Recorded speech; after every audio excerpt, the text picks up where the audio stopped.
Excellent!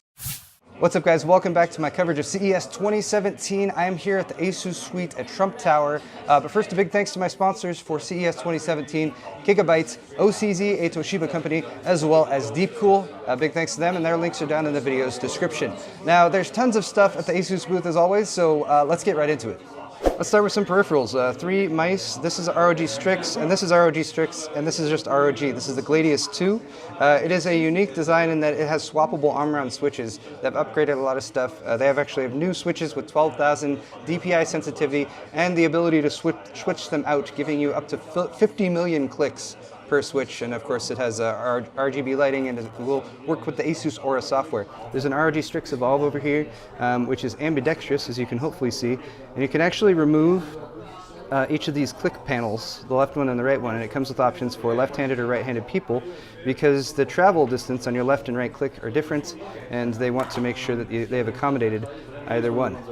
Next we have the ROG Strix Impact. This one is light and fast and stealthy, and it's going to be a little bit less, of course, than the ROG Gladius 2. Very nice little mice.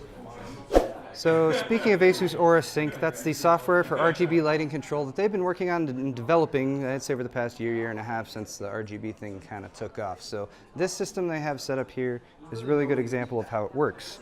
Coordination of many different parts internally, as well as a bonus feature. So right there you have G.Skill Trident Z memory with RGB lighting control, coordinating with the motherboard to make everything look. It's an RGB lightning storm, as far as I can tell, is the effect that they're going for right now.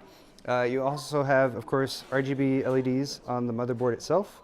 You have RGB LEDs on the back plates of both of the ASUS ROG graphics cards there, which I believe are Strix 1080 Gaming X2s.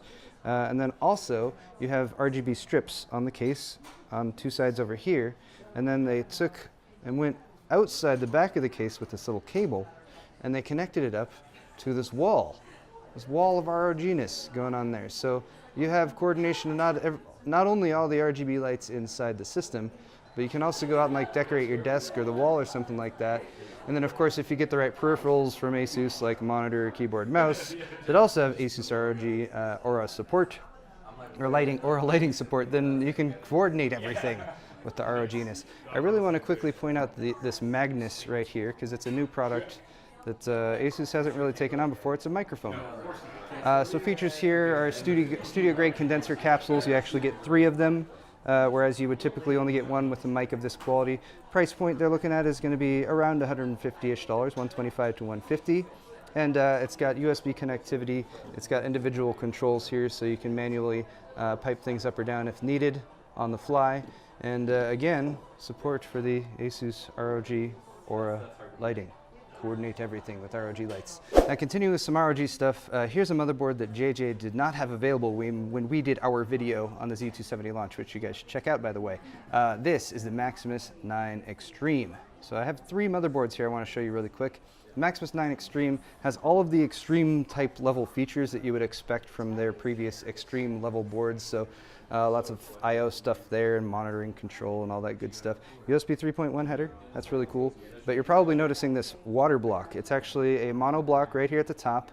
ASUS designed it. Bits Power actually manufactures it. It includes really cool features that I haven't seen in a mono block, such as these little rings right here, which detect if there's a leak. And you can set off a warning or tell it to shut down the system, or a delayed shutdown. You have options in the software. This little cover right here is for M.2, so you can put an M.2 drive in there if you got one that gets too hot.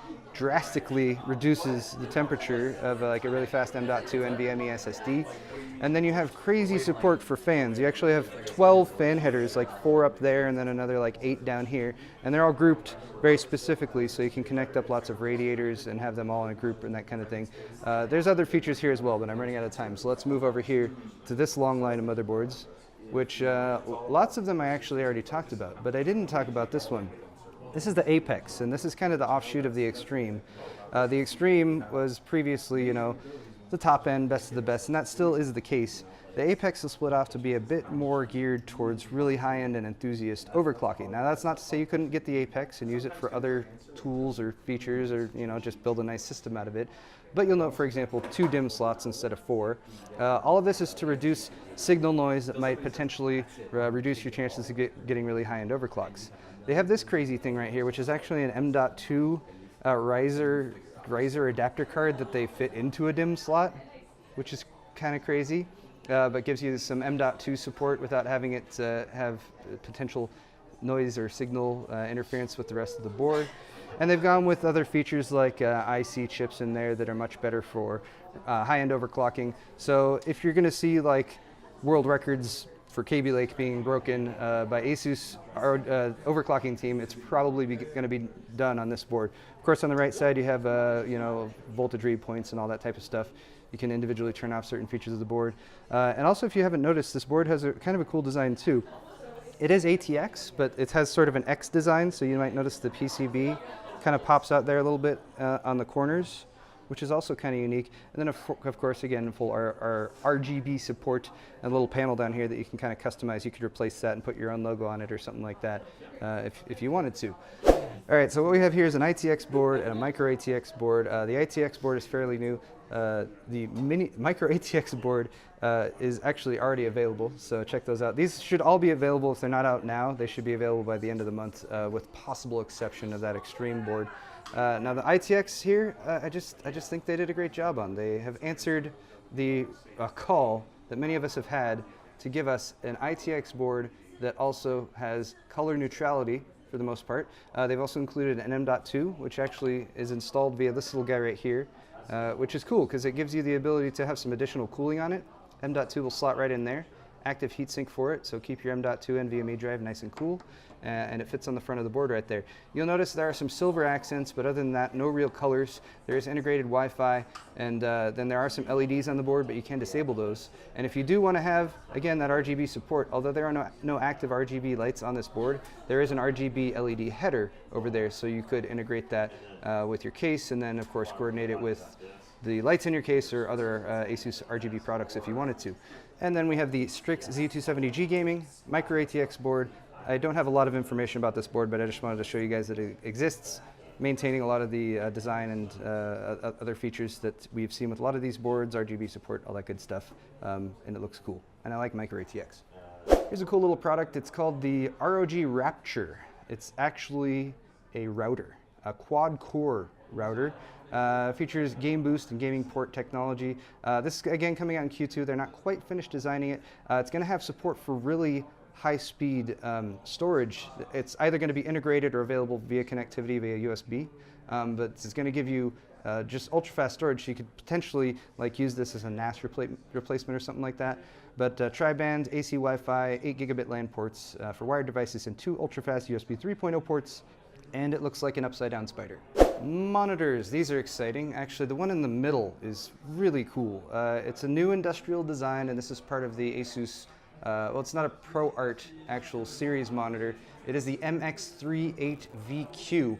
It is 37.5 inches diagonal from there all the way down to there. The resolution is crazy. It's 3840 by 1600, which is not 21 by 9. It's actually a bit taller than 21 by 9. The 4K version of 21 by 9 would be 3840 by 1440. This is again 3840 wide, 1600 tall. So you get a bit of extra vertical space. It's just a beautiful looking monitor. The panel is sourced from LG.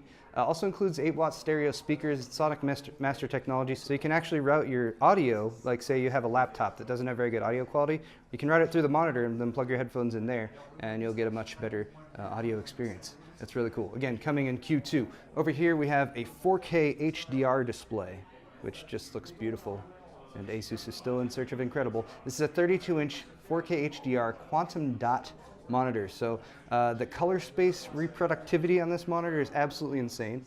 You get 85% of Rec 2020 support, which is like the widest color spectrum standard that's kind of been standardized, but usually it's only used in really high-end stuff. 99.5% of Adobe though, 95% of DCI-P3, 100% sRGB. Just a beautiful looking monitor. Pretty cool looking stand down there as well. And it's 4K. Pre-calibrated with ProArt calibration, that it includes hardware calibration tools in there as well. Again, coming in Q2. And finally, I can't leave without talking about this new monitor. Can you tell which one is the better one? These demos are supposed to be synced, but I turned them on at the wrong time. But you can kind of get an impression back and forth. Obviously, you're not watching this on an HDR monitor, but the one on the right is HDR. The new one, ROG Swift PG27UQ. The one on the left is last year's model. Also a very nice monitor, of course, but this one on the right is better. We have 4K support. It is an ROG series monitor, so you have cool little extras like, you know, it fires the ROG ASUS ROG logo down at the ground underneath the monitor's display.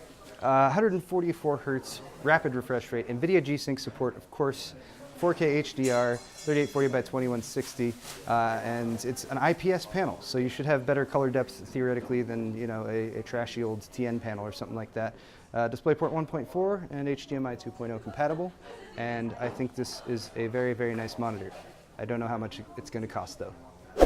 Now, I said I was going to finish with that monitor, but JJ insisted that I should talk to you guys about this laptop too. Let's start with the bad part right off the gate. It's a $6,000 laptop. No apologies. It costs $6,000. It must be worth it. What they've done here, if you couldn't already tell, is of course integrated their liquid cooling. It's hot swappable. Well, it's not hot. You can hot swap it. Hot swap it. All right. It's hot swappable liquid cooling with that unit in the back, so you can run it air cooled with just what's here, or you know, keep that unit at home, and when you're ready to game, plug it in there.